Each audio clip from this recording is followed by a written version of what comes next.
IsraelNationalRadio.com. We're your connection to Israel.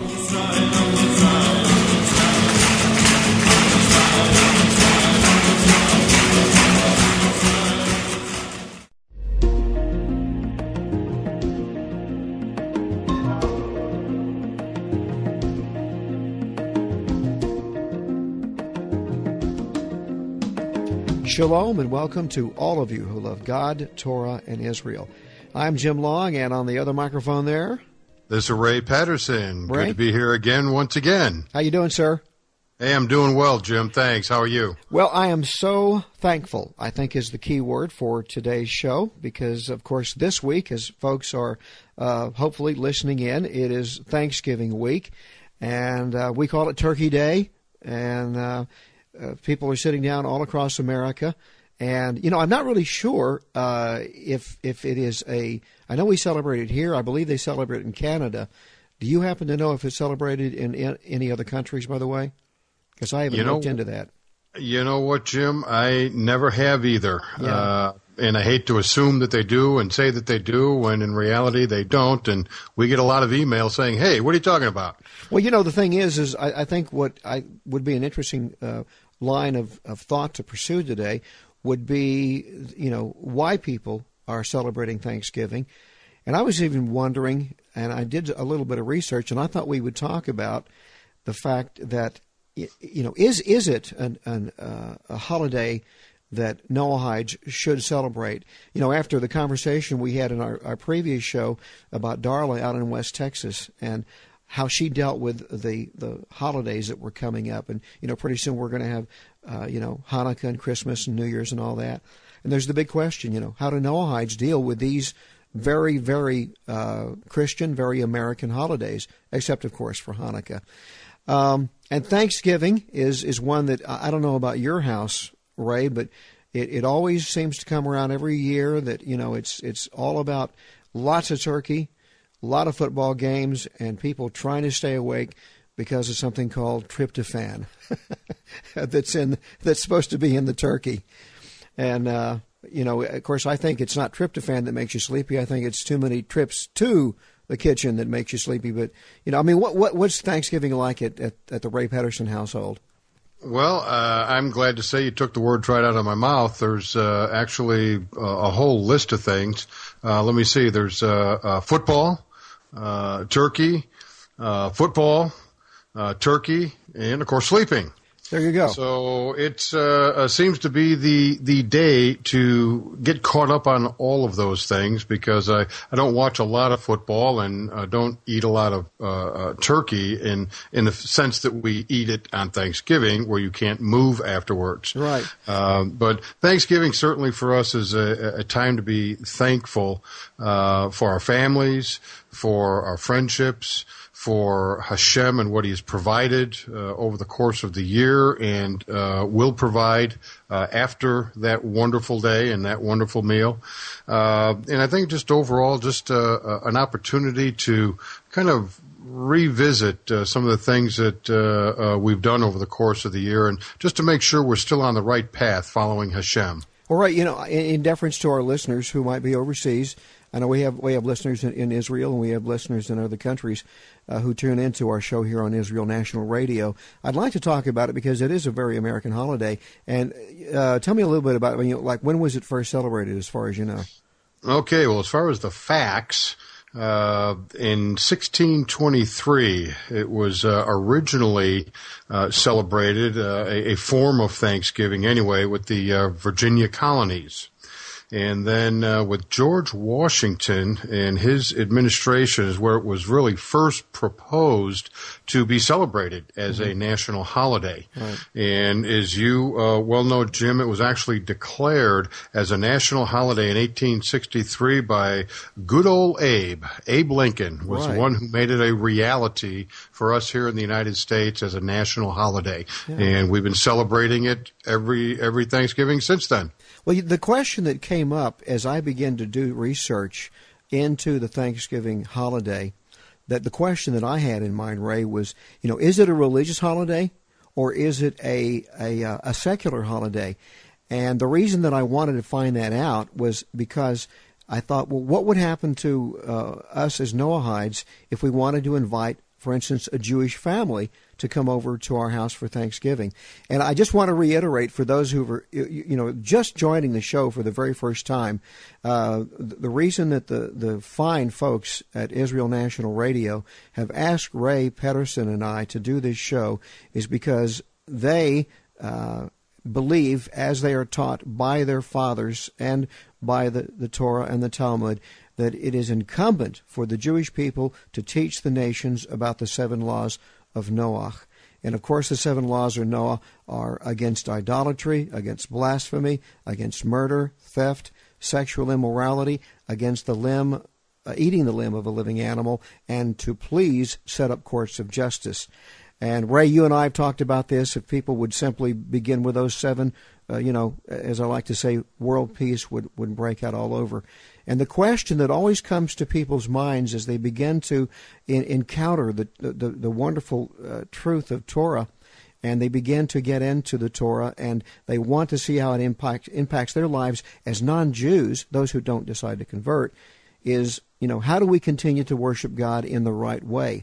And Ray, I wanted to figure out, is it right to celebrate Thanksgiving?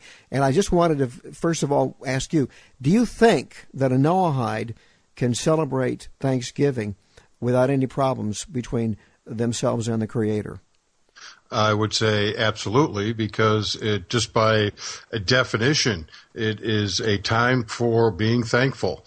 Right. And in particular, remembering what Hashem has done for us, and that He is in our lives daily, and that if it weren't for Him, we wouldn't really be where we're at today. Yeah. So it's always something to be thankful for, that Hashem is in our lives, even beyond just the wonderful Thanksgiving meal that we're all going to enjoy.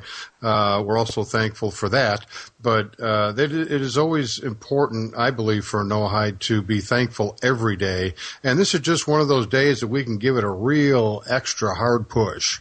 Well, all those things are completely acceptable.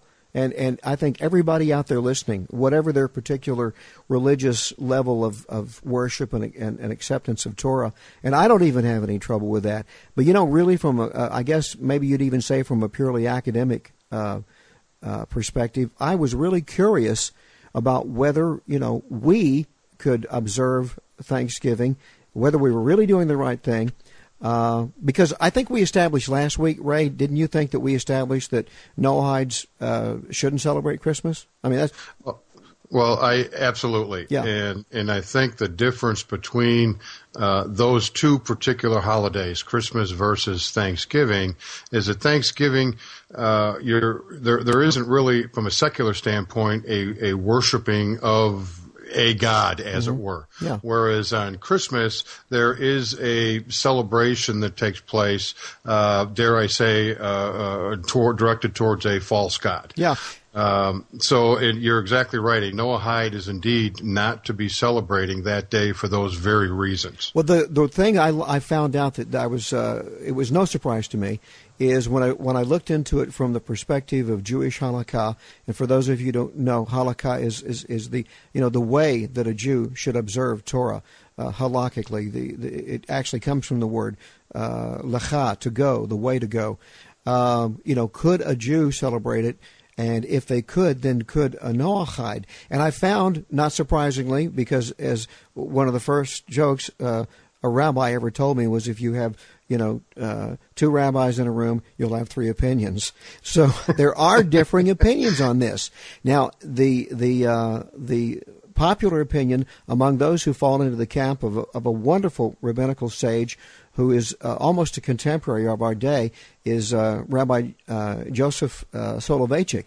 He felt that it was fine for Jews to celebrate, especially Jews in America, to celebrate Thanksgiving if there were a couple of things that were in place already. Because, Ray, we find out from studying Torah that the people of Israel, the Jewish people, are not supposed to try to replicate the practices of the Gentile nations, of the non-Jewish nations, because many of them might often turn out to be idolatrous. But Rabbi Soloveitchik had a very interesting viewpoint, and I think he got it from the Shulchan Aruch, and that is that it was, and I'll give a very mundane example. For instance, it would be fine for a Jewish family to join a non-Jewish family for Thanksgiving if that family happened to bring in some religious aspect to it, and their observance of Hashem did not violate the laws that non-Jews are supposed to be paying attention to in their worship of God. In other words, let me break it down even more simply. A Jewish family having Thanksgiving with a Noahide family, you could see right away there would be no problem.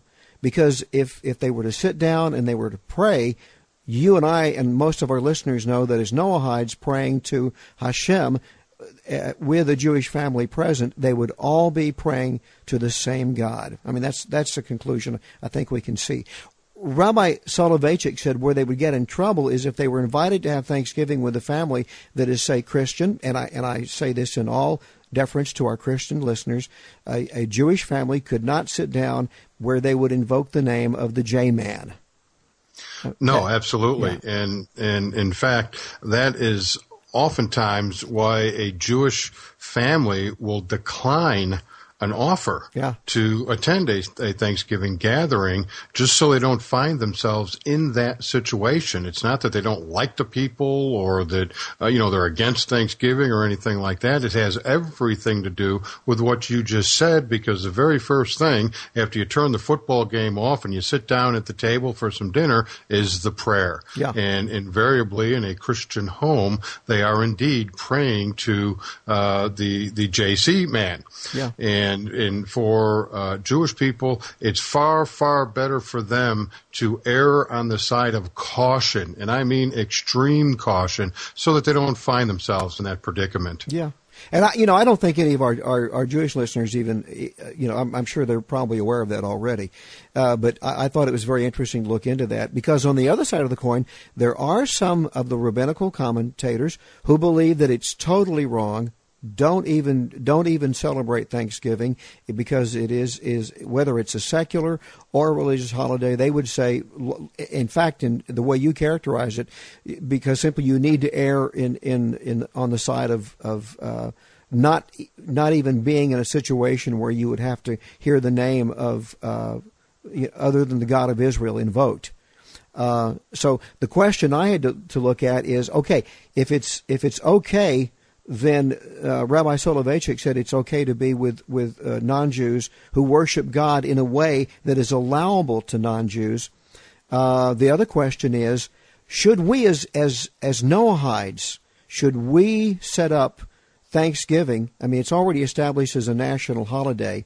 Should we establish it as an observance that Noahides should always observe it? In other words, Ray, let me put the question to you. Should a Noahide, if we had a Noahide president, for instance, let's say that, and may it happen soon.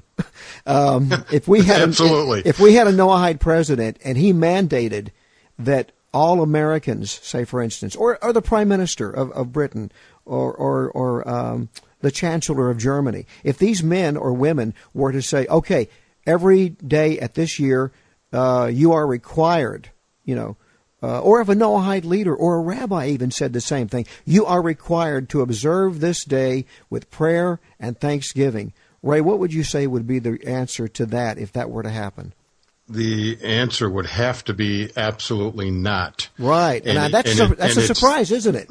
Why is it? Yeah, and it's not because I don't like Thanksgiving, I don't like turkey or anything like that. It has everything to do with what Hashem defines as proper for Gentiles and His creation. Amen. And there's nowhere in Torah that it mentions starting a religious holiday of Thanksgiving. Yeah. In fact, that is something that I want all of our kind of new friends in the Noahide world to be aware of. And God bless you if you're already aware of it. But it's something that I had to learn, and Ray had to learn as we came along on this journey. That one of the things that we're taught by the Torah, and of course also by the oral Torah, is that we as Noahides we can't start a new religion, and that's because there already is a religion, and it's called the worship of the God of Israel, and we're taught how to worship Him in His Torah, which He gave to the people of Israel. So we can't set up any observance that and mandate it as a religious observance. In fact, the only holidays that we can even begin to think about observing are those that are mandated in the Torah. And Ray, you know as well as I do that some of those aren't mandated for non-Jews. In fact, I can think of only one right now that if we're not celebrating it yet, we will be celebrating it in the future. And you know which one that is. I'm going to take a shot at the year of Jubilee, and may it come soon. Well, that one, but don't forget Sukkot. Well, Sukkot would be actually at the celebrated in Israel at the temple. Right, but the thing is, it will be celebrated every year, and the Gentile nations will be required to bring a sacrifice on that day. And right. So it is something that will be incumbent on the nations in that day. Some of us have already started to celebrate Sukkot, sort of as a foreshadowing of that. So the point is, and of course, we can sit down at a Seder if we're invited. There are stipulations for that. But to actually make a mandate that you have to celebrate Thanksgiving because God requires you to would be in direct violation of what the Torah teaches us about setting up new celebrations as non-Jews. So the point is then, so I guess really to boil it down to its essence, can we celebrate Thanksgiving as Noahides? You bet. I mean, my goodness, turkey turkey's a kosher food, so we don't have to worry about inviting our Jewish friends if we want to. And on top of that, the fact is we can sit down on that day because our president said, that he's going to let everybody off on work that day, God willing. We can do that as long as we never tell people, you have to do this. I guess what I'm saying, Ray, is that come Thanksgiving Day, if my family and I decided, you know what, we're not going to make a turkey, we're going to go out and clean the yard, and we're not going to say any more thanks than we usually do. How do you think that the Creator would look upon me if I did that? I don't think there'd be any indifference at all. I mean, if you wanted to, you could go out and play some touch football, break out the barbecue, and cook up some of those Hebrew nationals and have those for dinner. I like that. I like those Hebrew nationals, by the way. Well, and so do I. But yeah. I think on the more serious side, Hashem is not going to look at this as a violation of His Torah, right? Simply because it's not commanded by Hashem anyway. It's actually a man-made holiday called Thanksgiving. And we celebrate it, and maybe for different reasons than others, but we celebrate it basically to honor and thank Hashem for what He has done for us, what He is doing for us, what He's going to do for us, and for the bounty of the year. Okay, and I have a very interesting thing I want to share with everybody about Thanksgiving in relation, at least to our discussion, and with the holiday that's coming up. Well, in fact, when you're listening to this, in fact, some of our listeners, it may have already come and gone, but at least it's Thanksgiving week. A very interesting thing to share with you coming up after the break. But the thing that I want to say finally, Ray, is we've had what I think is a very interesting discussion about this. In the final analysis, I just want everybody to know that when you boil it all down to its essence, the fact is that what I'm saying personally is, I believe that it's a great day to sit down with the family and literally break bread and eat this fine food and give thanks to God for, what a great life He's given us, a great family, and that there's not a thing in the world wrong with it. And to me, in some ways, it's a very sort of Noahide holiday, even though it's really more of an American holiday. It's just that we thought it would be an interesting way to talk about the fact is, whether it should be, has to be observed, And if so, is it wrong to mandate it? And I think we've probably made our point in that, you don't have to, but my goodness, who wouldn't want to, right? Right, and as we learned last week with Darla, Thanksgiving is indeed a time to gather, and in particular with the family, because oftentimes we're separated geographically, and the only time you can really get together is on Thanksgiving. But also in her particular case, she used Thanksgiving as a vehicle by which to cause healing to begin due to a family rift. Yeah. And truly, that is just a magnificent time to do just that, because just by its very nature, Thanksgiving is all about thanking Hashem for your family, because we all grew up with our family for a purpose, and that's Hashem's purpose.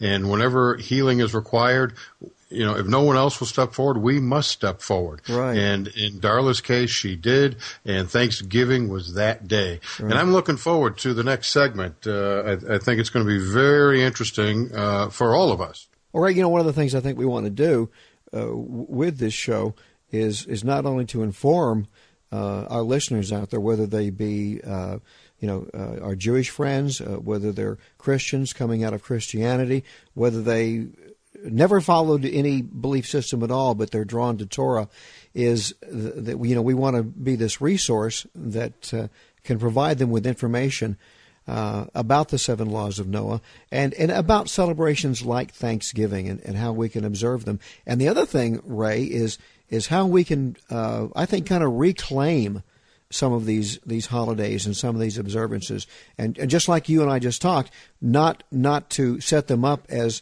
ordinances that people have to follow, but to reclaim them, in the name of the Creator and sort of elevate them, if you will. I think, isn't that a good word, to elevate them, Ray?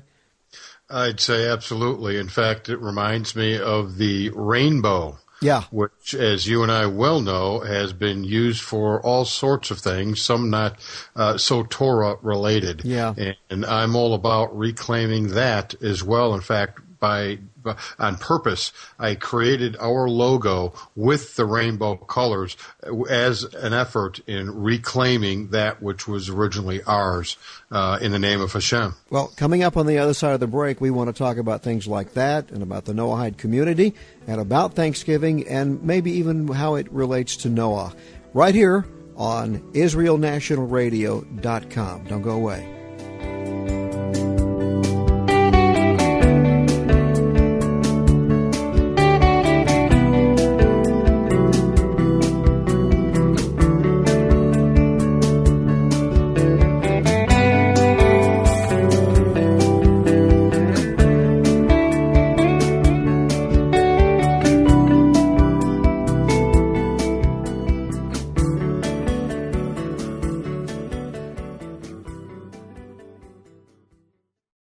Cut down on time at the airport. Introducing the ultimate airport experience by Menashe Sofer's Airport Service.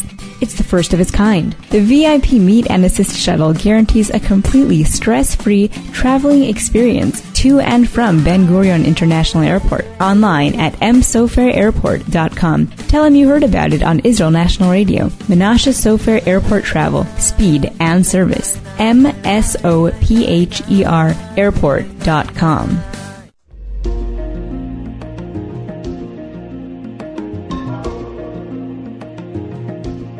Welcome back to Noahide Nations Radio on IsraelNationalRadio.com. Hi again, I'm Jim Long. Ray? This is Ray Petterson. Glad to be back. Ray, before the break we were talking all about Thanksgiving, and I got to thinking about it, and you and I were talking even during the break, and I thought maybe I should stress one more time that in our discussion about the Noahide observance of Thanksgiving in relation to our Jewish friends and also just as Noahides, that there was nothing in the world wrong with sitting down with some great food like a turkey, like the rest of the nation, and giving thanks to Hashem for everything that He's done for us and for our families. that interestingly enough, it is not mandated to us as Noahides, and should we, and we should also never mandate it that we have to celebrate it, because as Noahides we're taught that we're not supposed to institute any new religious observances. And the thing that I wanted to talk about is that there is a kind of relationship already between Noahides celebrating Thanksgiving and the sacrifice of Noah when he came out of the ark. And Ray, are you familiar with a work known as Seder HaOlam? Not just vaguely. Yeah, it's the Jewish chronology, the Jewish timeline. And right. It is this wonderful timeline. It's an organic timeline. It has been handed down through the history of the Jewish people, where they have kept track of every pivotal event in the history of mankind and also in the history of the people of Israel. And you can, for instance, look up the date for instance, the birth of Avraham Avinu, the great patriarch Avraham. He was born 1948. That is 1,948 years from Adam. And the date for the Exodus was 2448 from Adam. Well, if we look on that, we also can see that the flood of Noah happened in the year 1656 from Adam. And of course, he was in the ark, he and his family, for a year in the Tevah, as it's called in Hebrew. And of course, when we read the story in the Torah, what was one of the first things that we read, Ray, that Noah does when he comes out of the ark? You remember? Well, the first thing he does, based upon the Torah, is he comes out with his family. All the animals follow him out of the ark, and the first thing he does is builds an altar and makes an offering to Hashem. Amen. So in essence, he was worshiping Hashem. Right, and of course he's doing it with an animal that is sacrificed and burned, and of course the Jewish people have all of these wonderful mitzvot that will be reinstituted in the time of the rebuilding of the temple, and may it soon come in our time, that they will institute sacrifices, and that we know from our study of Torah that some of these sacrifices are consumed by the Levi, the priest, and some are actually sacrificed by all of those who partake in that particular sacrificial, that korban offering. And it's interesting to note that the word for an altar is mizbeach in Hebrew, and the word for the sacrificial animal that is prepared and given up is a zevach, which, if I'm not mistaken, Ray, is also related to the same root word as mitzvah. So all of the deals, if you will, for want of a better language, that are sealed in the Torah between the patriarchs and the people around them, and even between Hashem and his people, are done with sacrifices and the offering up, the korban. And here we have Noah, our forefather, coming out of the ark, and in his gratefulness, he sacrifices an animal. And just out of curiosity, as I was doing this study, Ray, I decided to look up, because I wanted to see if the Seder HaOlam had the exact day of the week that this happened on the Hebrew calendar. And it was there. And it was the 27th of Cheshvan in the year 1657 from Adam.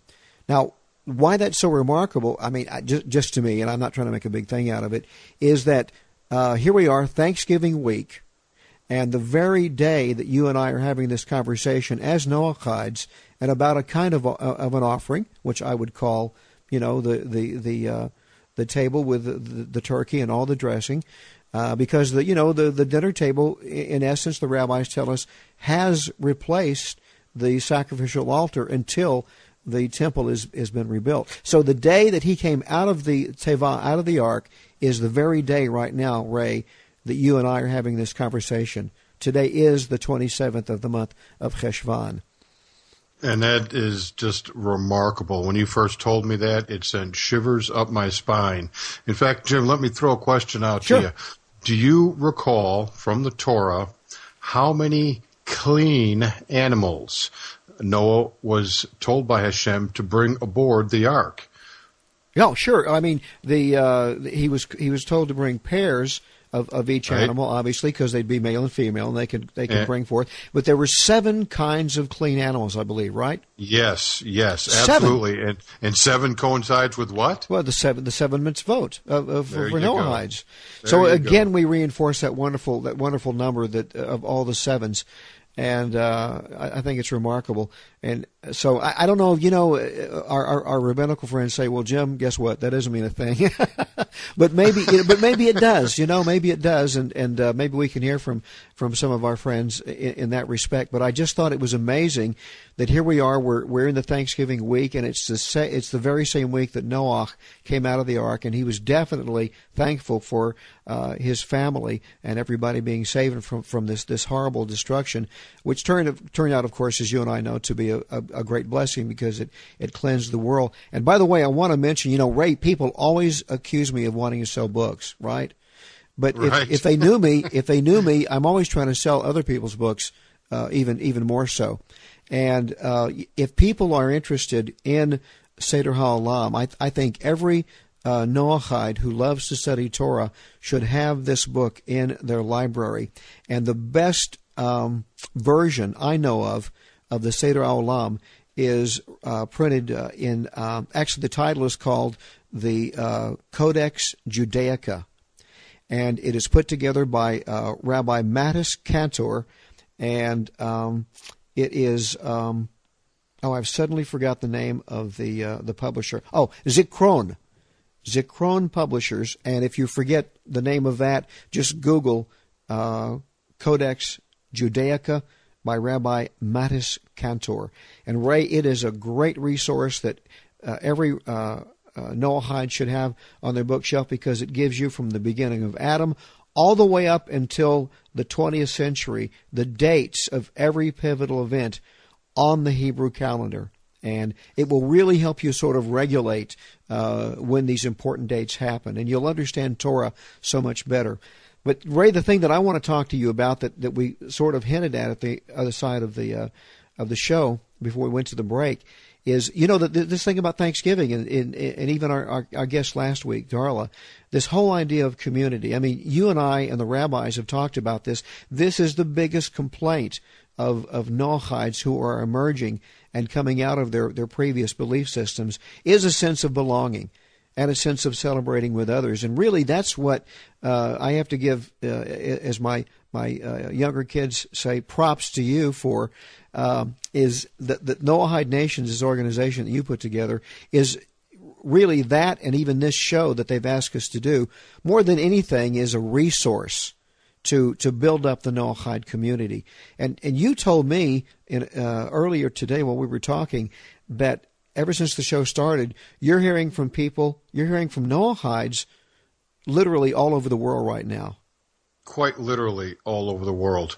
As I mentioned in, I think, last week's show, I talked about the folks in Canada who happen to live in Winnipeg, Manitoba, Canada, thought they were the only 2 Noahides, a husband and wife. They put an ad on our Noahide Nation's website, and lo and behold, another Noahide actually exists in Winnipeg, Manitoba, Canada, in the same building they happen to live in. I've gotten emails from folks in Alaska. A wonderful lady up there thought she was the only one, and I believe she's in Anchor Point. And lo and behold, she's now found 2 Noahide friends. Just found out about some more folks in Washington State. So as just from this show, from the first show until now, this second show, there's probably already a dozen people who've revealed themselves to us who are very intelligent, have been Noahides and living a Noahide lifestyle, and it's a beautiful thing. In fact, that's what the Noahide Nations is all about. And just to add to that, Jim, I'm reflecting on what you were saying about this whole idea of Thanksgiving and Noah. And, I just found it remarkable when we first talked about it that it really does indeed give Noahides more reasons to celebrate Thanksgiving. Sure.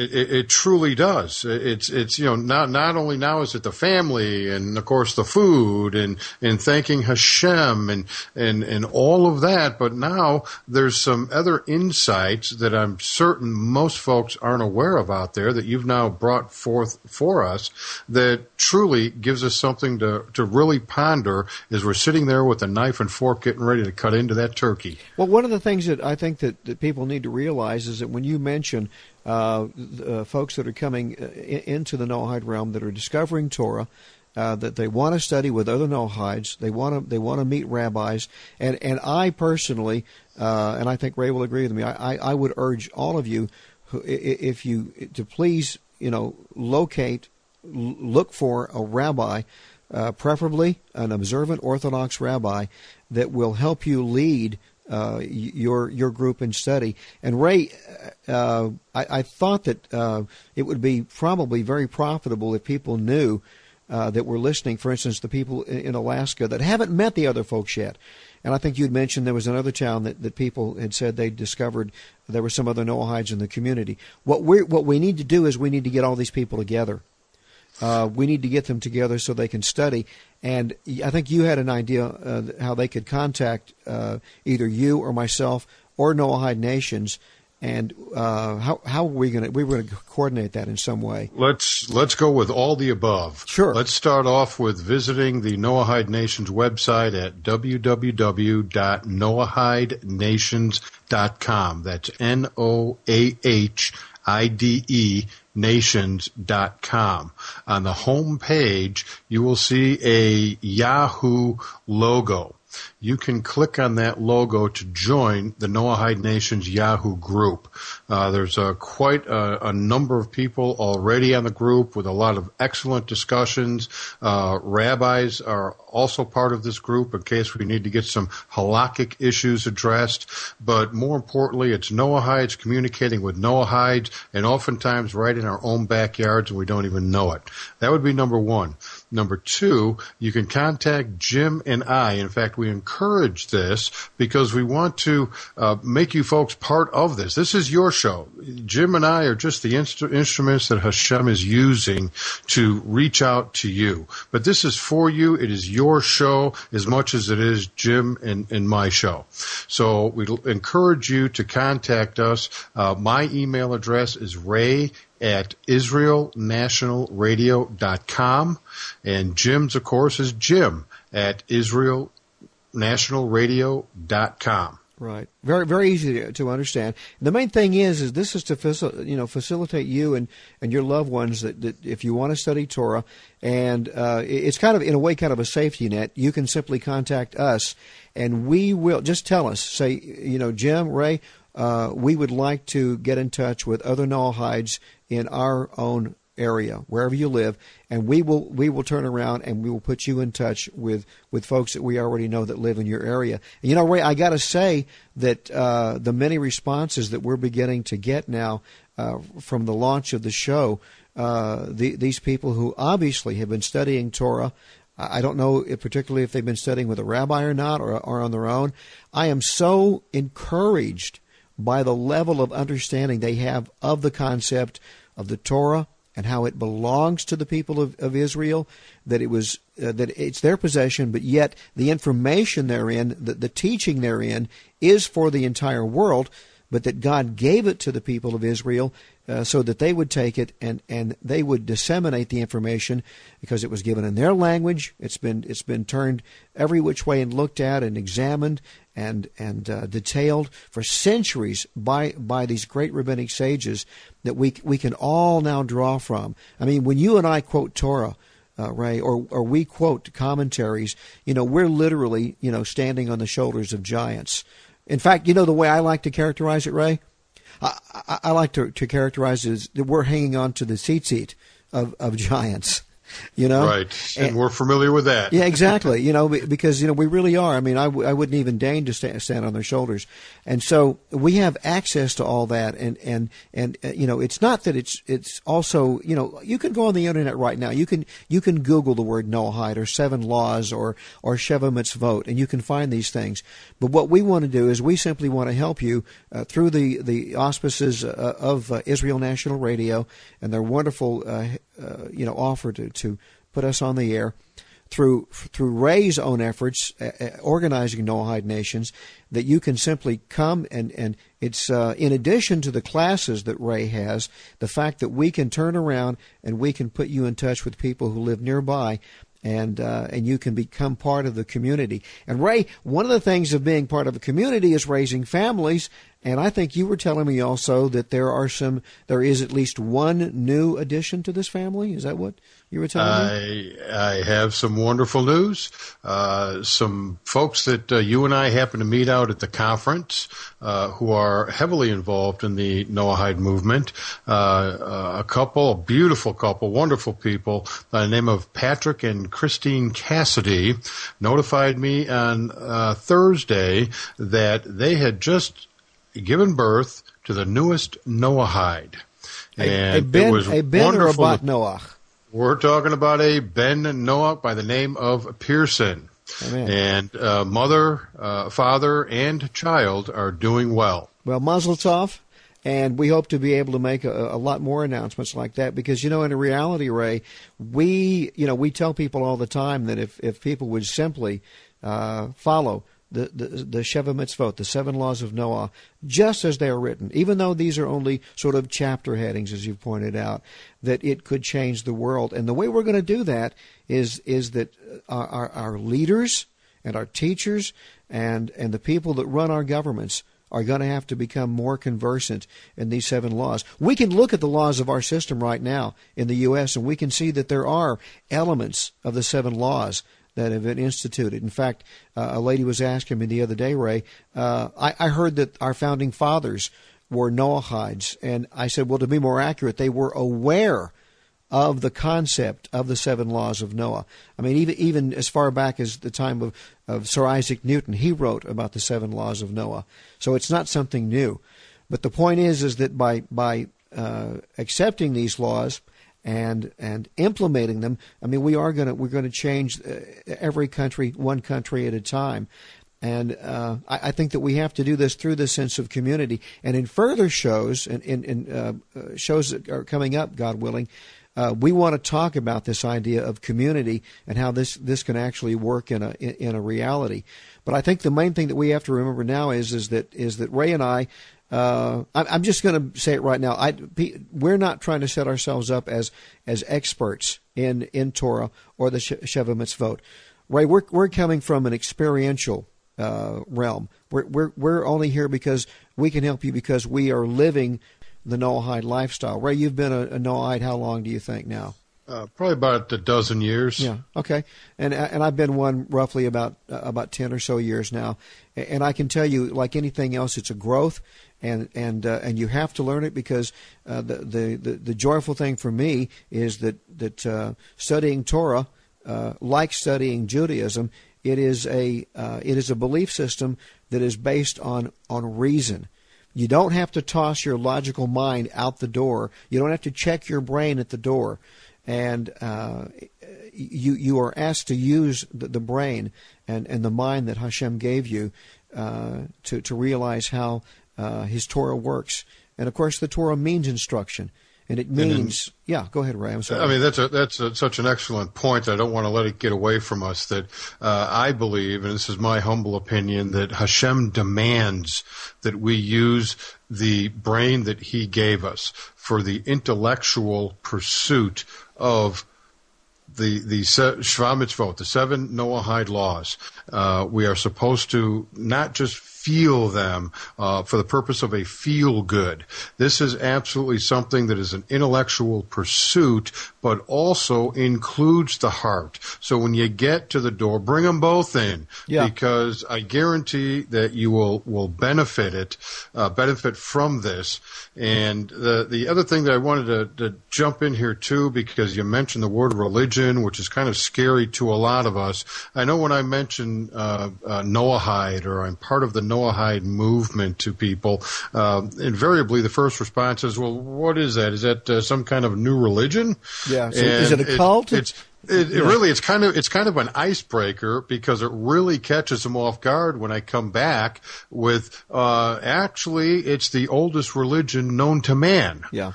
Yeah. And all that does is just spur on more questions. So certainly it is a pursuit of heart and intellect, and it is a journey. When it comes to the study of Torah, there is no destination. It is a journey that we will be on until the end. I often tell people it's simply ethical monotheism. It is a belief system that is based on the pursuit and worship of the one true invisible God of Israel, the God of the Torah, and that Noahides are people who have. I see it as our job. One of my favorite archaeological books is Reclaiming the Dead Sea Scrolls by Yaakov Schiffman, and the reason I like it is because he really, in a very exhaustive way, Ray, he proves that the Dead Sea Scrolls are really Jewish documents. It's not the start of Christianity. These are documents written by Jewish people living, a desert experience. And so what we are helping our friends, the Jewish people, do, Ray, is we're helping them reclaim the Torah for not only themselves, but also for us, so that they can teach us, how to be great Noahides, and of course, how to be people who are their flock, because, they are our priesthood.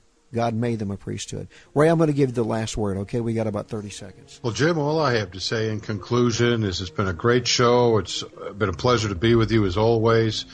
And just as a reminder to everybody, Hashem created creation with a structure. The Jewish people are indeed our wisdom. That's where we get our wisdom and our knowledge, is from them. They are a light unto the nations. We are then supposed to take that light and refract it back at them and spread it out to the whole of mankind.